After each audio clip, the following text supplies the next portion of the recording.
माधव आनंद जी, माधव जी, जब हम बाहर बैठकर देखते हैं तो हमें लगता है कि हमारी संसद जो है वहां का माहौल, जिस तरह का वहां हमें एटमॉस्फेयर दिखाई देता है, जो वहां वातावरण है, वो लगता है कि ये किसी अदालत की तरह है। बहुत ही डिसिप्लिन लोग वहां पर बैठते हैं, सबकी सीट होती है, प्रश्नकाल होता है, सबका नाम बताया जाता है, अब आप बोलिए, अब आप बोलिए। ऐसा लगता है कि यहां से ज्यादा सार्थक बहस कहीं नहीं हो सकती और यहीं से देश के कानून बनते हैं और पूरे देश के प्रतिनिधि वहां बैठे होते हैं। माधव जी, आज आप हमें हमारे माध्यम से हमारे दर्शकों को समझाइए कि जब इतना कुछ व्यवस्थित, वेल ऑर्गेनाइज्ड है, तब इतना ज्यादा शोर शराबा, वॉकआउट क्यों होता है?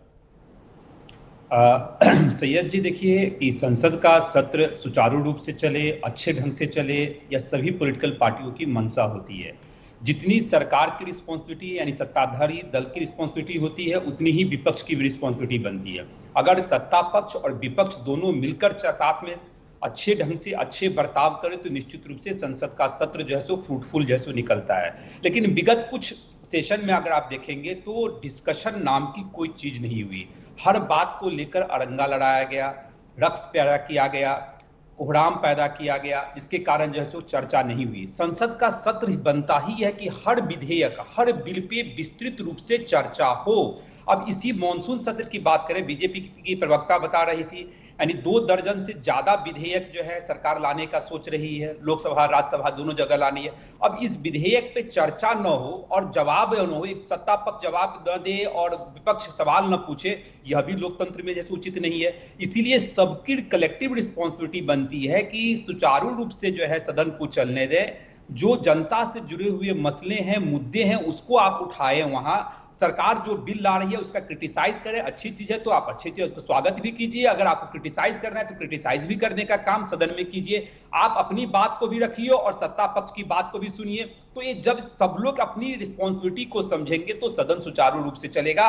और देश की जनता, आवाम चाहती है कि सदन सुचारू रूप से चले। बहुत खर्चे होते हैं सदन चलाने में, यह हम सबको पता है। और जब सदन नहीं चलता है तो देश की जनता भी जैसे परेशान दिखती है। इसीलिए जितनी सत्ता पक्ष की रिस्पॉन्सिबिलिटी है उतनी विपक्ष की। और आशा करते हैं इस बार कि इस मॉनसून सत्र में यह दिखाई पड़ेगा कि हर बिल पे विस्तृत रूप से चर्चा हो। और सरकार की भी रिस्पॉन्सिबिलिटी बनती है, मैं कहना चाहता हूं, हम लोग एनडीए के पार्ट है, लेकिन सरकार की भी ये रिस्पॉन्सिबिलिटी बनती है कि कोई भी बिल लावे तो उस पर विस्तृत चर्चा सदन में जरूर करावे।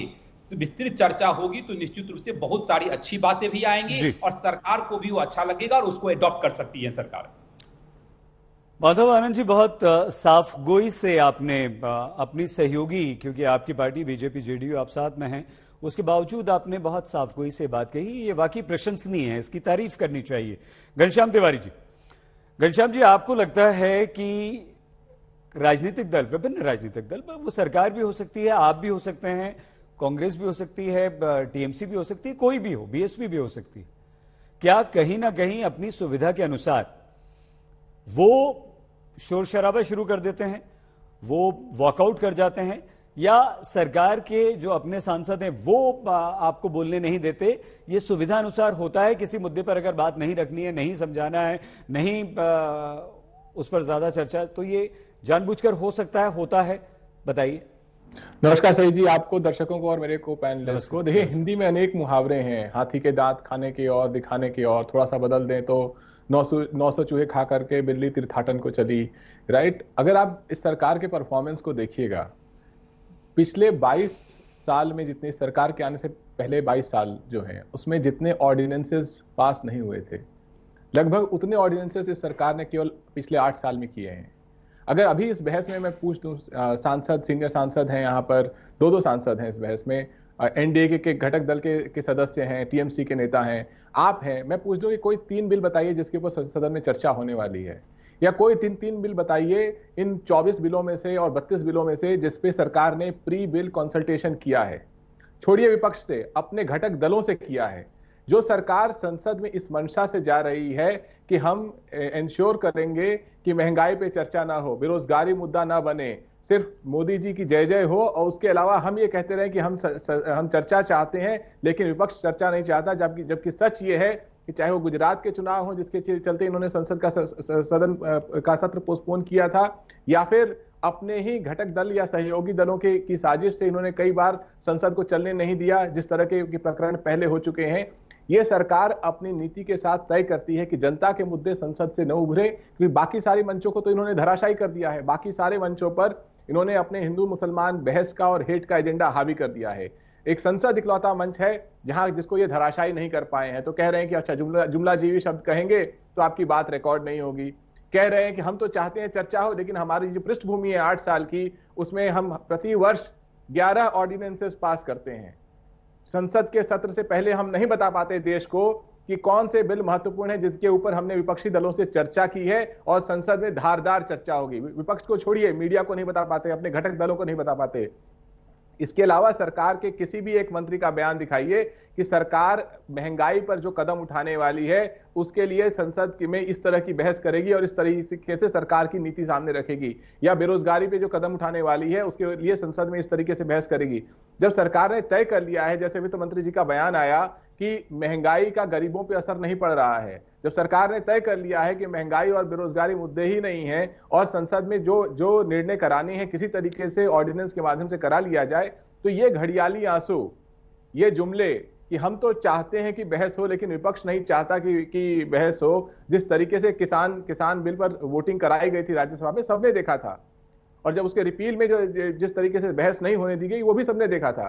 तो मैं नहीं मानता कि सरकार का जो नैतिक मूल्य है वो लोकतंत्र पर आधारित है, वो अपने तानाशाही रवैये पर आधारित है। ये सिर्फ अपने प्रोपेगेंडा को प्रस्तुत कर रही है कि हम चाहते हैं कि चर्चा हो, लेकिन ये चर्चा नहीं चाहती। ठीक है घनश्याम जी, तिवारी जी। मलूक नागर जी, आपको लगता है कि ये 108 घंटे, ये 17-18 दिन, ये काफी हैं इस मॉनसून सत्र के लिए, और ये कैलकुलेशन भी जरूरी है कि एक विधेयक के लिए कितना समय दिया गया और कहीं ना कहीं वो कम है या ज्यादा है या पर्याप्त है? एक सांसद होने के नाते, एक वरिष्ठ सांसद होने के नाते, आपको लगता है कि ये ठीक होता है या इसमें बदलाव की जरूरत है? कि अंसारी जी, जो हमारे साथी इस समय टेलीविजन पे बैठे हैं, जिनमें मेरे अलावा 2 सांसद और हैं, 3 सांसद हैं, बाकी पार्टी के प्रवक्ता हैं, और जो लोग पूरे वर्ल्ड में देख रहे हैं उनको समझने की जरूरत है। अगर हम लोकसभा में बीजेपी के लीडर और कांग्रेस के लीडर, नेता सदन दोनों को निकाल दें, तो मैं रैंकिंग 1 और 2 पार्लियामेंटेरियन हूं इस देश का। 455 पार्टिसिपेशंस हैं मेरे, तो प्लीज मुझे समय देना इस चीज को समझने के लिए। 10 एमपी भी हैं हमारे जो पूरी तरह काम करते हैं, जो सरकार से टकरते भी हैं, भिड़ते भी हैं, बहस भी करते हैं, और कई जगह ऐसे आते हैं जो हमारे साथी सांसद बैठे हैं इनके समाजवादी पार्टी के, वो 1 या 2 होते हैं, और अब तो इनके 5 में से 3 ही रह गए हैं। और कांग्रेसी कई जब किसानों के मुद्दे आते हैं, जब हम टकर रहे होते हैं, भिड़ रहे होते हैं, लड़ रहे होते हैं, ये अपने नेताओं की सुरक्षा मांग रहे होते हैं। इसको समझने की जरूरत है एक्चुअल में। जैसे पिछले 5 दिन में 2 चीजें सरकार की तरफ से या लोकसभा की तरफ से आई। एक आया कि कुछ पार्लियामेंट्री शब्दों का इस्तेमाल पे बैन कर दिया, एक आया कि पार्लियामेंट के बाउंड्री के अंदर प्रदर्शन नहीं होंगे। तो सारी विपक्षी पार्टियां निकल करके बाहर आई और टूट के पड़ी, और जब निकला क्या, खोदा पहाड़ निकली चुईयां।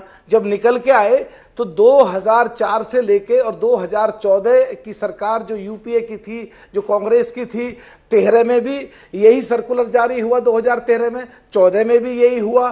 तो पहले भी ये सर्कुलर जारी होते रहे थे प्रदर्शन के लिए, तो कोई नई बात नहीं थी।